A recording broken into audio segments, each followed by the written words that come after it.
Hi welcome to my car helpline. कैसे हैं आप लोग? देखिए, डेटा ये कहता है पैसेंजर कार सेक्टर में जहाँ 40 लाख न्यू कार्स बिकती हैं इंडियन मार्केट में हर साल, वहाँ पे यूज कार मार्केट का जो साइज है वो है 60 से 70 लाख गाड़ियों का।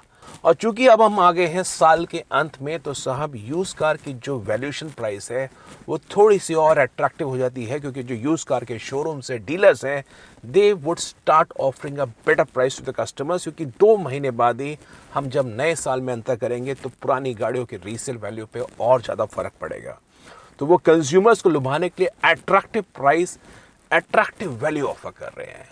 तो आज का जो सेशन का पर्पस है वो आपको एम्पावर करना है कि कौन सी यूज कार्स हैं जो रिलायबिलिटी के मामले में, जो आपको पीस ऑफ माइंड के मामले में, और जो आपको एक अच्छा ओनरशिप एक्सपीरियंस दे सकती हैं, वो कौन सी यूज कार्स लेनी है।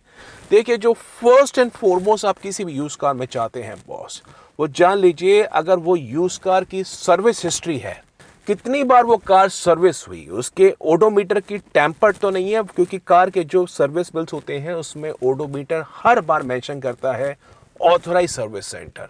साथ में वो कार टाइमली सर्विस हुई कि नहीं हुई, उस ओनर ने कैसे मेंटेन करी, उसमें कोई रिकमेंडेशन तो नहीं है सर्विस सेंटर द्वारा कि भाई कार में आपको ये चीज़ काम करवाना है, ब्रेक के द्वारा, क्लच के द्वारा, एसी के अंदर, कोई wear and tear part, suspension के अंदर, वो भी सब रिकमेंडेशन में मेंशन होता है।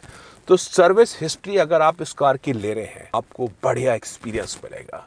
खैर, ऑब्जेक्टिव ये है आप कौन से मॉडल्स में और अच्छा एक्सपीरियंस ले सकते हैं उसमें बताने वाला हूं। अगर आपके मन में है सेडान कार के मामले में, क्योंकि सेडान कार्स जब से एसयूवी का मामला हिट हुआ है न्यू कार सेगमेंट में, लोगों ने यूज कार मार्केट पे भी एसयूवी की ज़्यादा जान पहचान करनी शुरू कर दी है कि एसयूवी चाहिए, और उस कारण सेडान कार्स की जो वैल्यू है वो यूज कार मार्केट में भी दब गई है। तो आपको वैल्यू फॉर मनी अगर चाहिए तो आप देख सकते हैं टोयोटा इटियोस कार आपको बड़ी बढ़िया स्पेशियस मिलेगी for 5 members, one of the largest boot space in the segment with 595 litre, CNG compatible है, प्लस जो कार का 1500 सीसी का इंजन है वो बहुत ही बढ़िया है। जो दूसरी कार आपकी निगाह पे हो सकती है होंडा सिटी है। होंडा सिटी इधर you can buy in the 4th generation और the 3rd generation. City epic car है, अगर टाइमली सर्विस हुई है, इसका सस्पेंशन के बारे में ज़रूर चेक कर लीजिएगा, कोई इसकी रिकमेंडेशन तो नहीं है। कंपनी के अगर सर्विस सेंटर में कार सर्विस हुई है, आपको एक अच्छा खासा एक्सपीरियंस मिल सकता है इन terms of owning a Honda city. जो तीसरी कार है वो सर्टेनली टोयोटा की करोला अल्टिस। करोला भारतीय पैसेंजर कार मार्केट में नहीं बिकी है बॉस, लेकिन Corolla is the global best selling sedan across the world. Corolla की जो रिलायबिलिटी है, करोला में जो स्पेस है, करोला की जो एक बुलेट प्रूफ एश्योरेंस आपको मिलती है, जो कैबिन में स्पेस, चलाने का ढंग, चपक के कार चलती है, वो बहुत बढ़िया है। ऑल्दो आपको ऐसा नहीं लगेगा कि इसका कार का इंजन गोली है, लेकिन बस रिलायबिलिटी के मामले में अगर टोयोटा की कार टाइमली सर्विस हुई है ना, आपको 1 lakh, 2 lakh, 3 lakh kilometres, Corolla 4 lakh kilometres तक बिल्कुल नॉन स्टॉप चलती रहेगी। वो आपको एक अलग एक्सपीरियंस दे रहा हूँ। फिर बात करते हैं हैचबैक सेगमेंट के बारे में। अगर हैचबैक सेगमेंट देखना चाह रहे हैं तो boss Maruti Suzuki Swift, I think you cannot get a better car in terms of reliability, in terms of fuel efficiency, in terms of cost ownership as what you get in Maruti Suzuki Swift. Hyundai की i20 देख सकते हैं अगर premium hatchback car चाह रहे हैं। अब i20 में ऐसी बात है, देखिए i20 का जो पहला जनरेशन था वो था iGen, ऐसा उस कार का जो स्टीयरिंग का फीडबैक था दैट वाज एब्सोल्यूट वियर्ड। उसको रिकमेंड नहीं करूंगा, but possibly elite i20 which came in 2014 onwards, उसको आप देख सकते हैं, बढ़िया प्रोडक्ट था। और उसके बाद की आप गाड़ियाँ देख सकते हैं, आपको अच्छा एक्सपीरियंस होगा। तीसरी कार जो आपके निगाह पर हो सकती है वो है एंट्री सेगमेंट के अंदर Maruti Suzuki wagon R. Budget अगर आपका है 3 लाख रुपए के आसपास, 2 से 3 लाख रुपए के आसपास, तो Maruti Suzuki wagon R proven car from 2012 onwards आपको एक अच्छा एक्सपीरियंस ऑफर करेगी। इंग्रेस के हिसाब से, रिलायबिलिटी के मामले में, फ्यूल एफिशिएंसी के हिसाब से, कॉस्ट ऑफ ओनरशिप के, बस कार टाइमली सर्विस होनी चाहिए, वो एक अच्छी बात है। ये 3 कार्स आपको रिकमेंड कर रहा हूँ। हालांकि मन में आपके आ रहा होगा होंडा जैज़ के बारे में, लेकिन साहब ये जान लीजिए जैज़ जो 2016 के बाद की आई है उसको आप कंसिडर कर सकते हैं। कैबिन की स्पेस, फीचर्स, लाइफस्टाइल एक्सपीरियंस। एक होंडा जैज़ के बारे में आपको बात बताना चाह रहा हूँ। मेरी जितने भी शोरूम से बात हुई है, यूज़ का शोरूम से, ऑल्दो वो डिमांड तो ज़्यादा प्राइस करते हैं, लेकिन आपको अगर बेचने जाएंगे जैज़ तो वो उसमें कम प्राइस ऑफर करेंगे, क्योंकि जैज़ की ज़्यादा डिमांड नहीं है, डिसकंटिन्यूड प्रोडक्ट है, फ्लॉप प्रोडक्ट है। सो कहने का आइडिया है, अगर आप पुरानी जैज़ के ओनर हैं, if you buy end customer, direct customer, तो आप उनसे डील करिए, शायद आपको जहाँ पे ज़्यादा बेहतर प्राइस मिल जाए। तो जैज़ के बारे में ये है। फिर आ जाते हैं 7 सीटर कार के बारे में। अब देखिए 7 सीटर सेगमेंट के अंदर टोयोटा इनोवा उससे बड़ा बढ़िया बेंचमार्क भारतीय पैसेंजर का मार्केट में नहीं है। वेदर इट्स इनोवा क्रिस्टा और हाई क्रॉस, तो खैर आपको मिलनी तो नहीं चाहिए, साल भर पुरानी है, पर कोई देने को तैयार है तो आप उसको भी चेक कर सकते हैं, लेकिन आस्किंग प्राइस न्यू कार के आसपास ही होगा। उसके बाद जो दूसरी कार है वो है Maruti Suzuki Ertiga 7 seater segment में। और एर्टिगा के बारे में कहना चाहता हूँ, जो इसका फेसलिफ्ट आया था इन अराउंड अक्टूबर नवंबर 2018, वो ज़्यादा स्पेशियस था in terms of third row, थोड़ा सा सस्पेंशन और बेहतर किया था मारुति ने, ब्रेकिंग सिस्टम अच्छा किया था, कार के लुक्स अच्छे थे, इंटीरियर्स अच्छे थे। तो एर्टिगा जो 2018 अक्टूबर के बाद आई है फेसलिफ्ट रूप में, उस पर आप देख सकते हैं। तीसरी car certainly epic Honda BRV। अब एपिक इसलिए बोल रहा हूँ कि BRV जैसा कैबिन का स्पेशियस जो 1.5 लीटर पेट्रोल इंजन, क्योंकि आजकल डीजल इंजन की चाह नहीं है, और जो BRV की रिलायबिलिटी है वो लोगों को आज भी भारी है। यूज कार मार्केट में Honda BRV can turn out to be an excellent choice. Budget 5 से 7 लाख रुपए के आसपास है। BRV को इग्नोर मत करिएगा। तो ये 3 कार्स है 7 सीटर सेगमेंट में, मैं आपको ट्रांसपेरेंट रूप में कह रहा हूँ। हालांकि और भी कार्स है, मैं बताऊंगा आपको उसके बारे में ब्रीफ, लेकिन ये 3 कार्स आप अपनी निगाह रख सकते हैं। और अगर आप चाह रहे हैं हॉट सेलिंग SUV सेगमेंट के बारे में, तो बॉस क्रेटा अगर कंसिडर करना चाह रहे हैं, क्योंकि Creta is the best selling SUV of the Indian passenger का मार्केट, तो क्रेटा में देखिए 2018 या उसके बाद के मॉडल। समा और रीज़न बता रहा हूँ, जो स्टार्टिंग के बजट से 16 से 70, उस टाइम में कार की जो ब्रेकिंग थी that was not that impressive.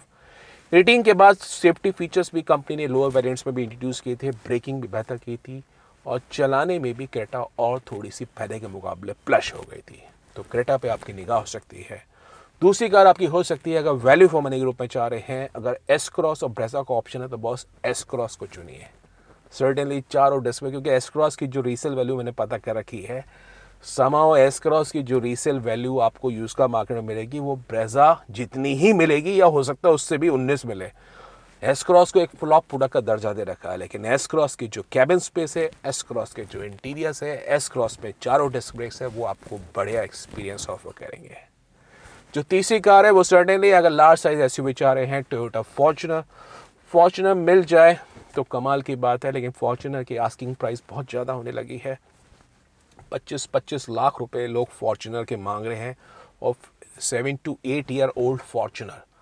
और मुझे याद है उस टाइम में फॉर्च्यूनर आती थी कुछ 34-35 लाख रुपए की। अभी काफ़ी सारे शहरों में डीजल का रिस्ट्रिक्शन भी लगा हुआ है, तो 34-35 लाख की गाड़ी अगर 25-26 लाख में देगा, और वो कार भी 7 साल ही आप चला पाएँ, उसके बाद उस कार की रीसेल भी ख़त्म हो जाए, तो एक बात है। लेकिन फॉर्च्यूनर की एक अलग अपील है इन टर्म्स ऑफ रिलायबिलिटी, उसको देख सकते हैं। फिर आप देख सकते हैं अगर अर्बन SUV चाह रहे हैं, Kia Seltos. Now Seltos is almost 5 years old in the Indian passenger का मार्केट, और सेल्टॉस अगर आपको मिल जाती है, अच्छा प्रोडक्ट है इन terms of driving, in terms of reliability. MG Hector के बारे में निगाह रख सकते हैं। MG हेक्टर वे तकरीबन अब 2019 में आई थी, 5 साल प्लस हो गए हैं। हेक्टर भी अगर आपको मिल जाए तो उस पर भी निगाह रख सकते हैं। हेक्टर पे भी लोग खुश हैं इन टर्म्स ऑफ रिलायबिलिटी। ये सभी कार्स की सर्विस हिस्ट्री ज़रूर चेक करिएगा। मैं आपको वो तो फर्स्ट एंड फॉरमोस्ट है, because that is a basic mantra if you want to have a peace of mind.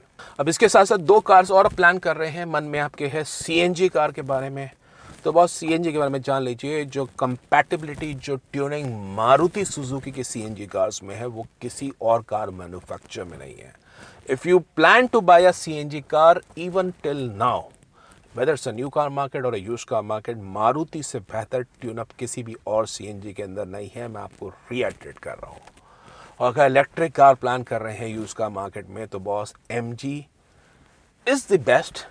I will say leave every other car maker till now. MG ZS EV जो पहले आई थी, या होंडा की कोना भी, अब हालांकि वो कार आपको मिलेगी नहीं, बहुत लिमिटेड कार्स में थी। MG से बेहतर ट्यूनअप कैलिब्रेशन EV में किसी और कार मैन्युफैक्चर का नहीं है। अब आपके मन में कुछ और कार मैन्युफैक्चर्स आ रहे होंगे साहब, what about Skoda, what about VW, what about Tata, what about Mahindra, what about Nissan, what about Renault, what about Citroen, what about Jeep. तो इसमें मैं आपको ब्रीफ में आ जाता हूँ। टाटा मोटर क्या देखना चाहते हैं, Tata Motors now gaining to be the 3rd और 4th लार्जेस्ट पैसेंजर का मेकर। तो साहब टाटा मोटर्स की कार में जो उनके BS6 फेज 2 जो 2023 के बाद आए हैं, तब से तो कार्स बहुत अच्छी हो गई है, लेकिन उससे पहले की कार्स में I still have doubts in terms of long term peace of mind. तो वो आपको उतना ज़्यादा मैं रिकमेंड नहीं करूँगा। अगर मन में सेफ्टी बहुत ज़्यादा लेके चलते हैं, अब तो अपनी कार की कंट्रोल स्पीड लिमिट में लेके चलिए, डैट वुड बी गुड। या होंडा की कार परचेस कर लीजिए, टोयोटा परचेस कर लीजिए, अच्छा एक्सपीरियंस मिलेगा।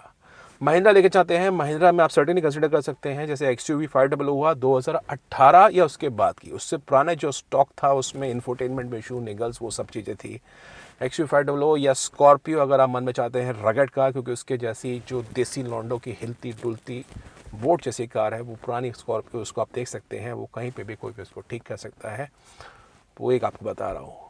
Skoda VW पॉसिबली इनके जो पार्ट्स थे पुरानी वाली कार्स के, that used to get imported, और समहाउ वो पार्ट्स की कॉस्टिंग ज़्यादा थी, अवेलेबिलिटी इज़ अ कंसर्न। और जो नए मॉडल्स आए हैं उसमें मैं ज़्यादा पेप नहीं हूँ, समहाउ मेरे एक ओपिनियन है। निसान रेनो समहाउ सर्विस के बारे में कंसर्न्स हैं। सेट्रा क्या बोलूँ, बहुत ही लिमिटेड कार्स बिकती हैं, सर्विस कंसर्न है, और जीप में भी आफ्टर सेल्स में कंसर्न है, मेरा एक मत है ये।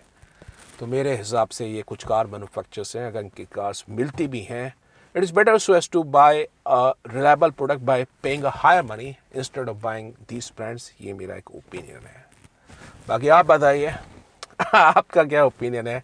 अब देखिए, आपको सहूलियत दे रहा हूँ, अगर कोई यूज़ कार परचेस करना चाह रहे हैं, सेल करना चाह रहे हैं, आप माई कार हेल्पलाइन फोरम में आके एक्सपर्ट सपोर्ट ले सकते हैं। We have our own tools, हमारी पूरी टीम है जिसमें we can analyse the used car in terms of valuation की क्या होनी चाहिए, basis the condition you share to us. या अगर आप पुरानी कार बेचना चाह रहे हैं, what is the idea valuation price, what are techniques so as to get a better price, वो यूज कार के लिए आप माई कार हेल्पलाइन फोरम में आ सकते हैं। तो ज़रूरी अपडेट था। आई होप ये वीडियो आपको और एम्पावर करेगा कौन सी कार्स आपके लिए बेहतर है। वीडियो सपोर्ट समझ में आता है तो बॉस वीडियो को वोट करिए, वीडियो को शेयर करिए, चैनल माइक आप पे नए हैं सब्सक्राइब करिए for the best of updates on the auto sector. Thank you.